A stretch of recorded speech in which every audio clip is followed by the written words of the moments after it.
We use the present simple in different ways in order to express a fact which is always true or true for a long time. Examples: he comes from England. She works in a shop. The present simple tense also expresses a habit. Examples: he works all weekdays. She goes to work by bus.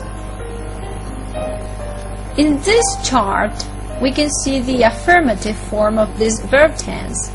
Examples: we start at 7 o'clock.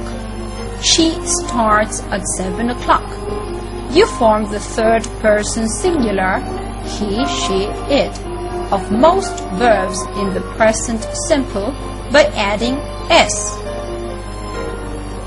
In the negative form, we use the auxiliary do or does plus the particle not. Example: they do not start at 7 o'clock, or they don't start at 7 o'clock. She does not start at 7 o'clock, or she doesn't start at 7 o'clock.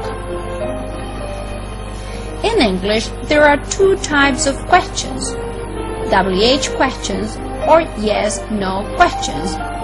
WH questions begin with question words: who, what, when, etc.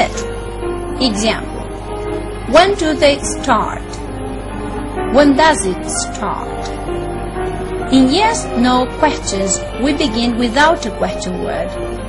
We begin with the auxiliary do or does.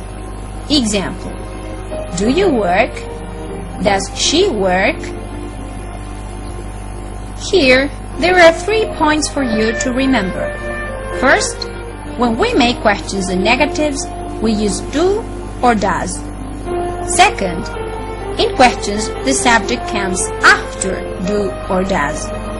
And third, in questions with does, there is no s at the end of the main verb.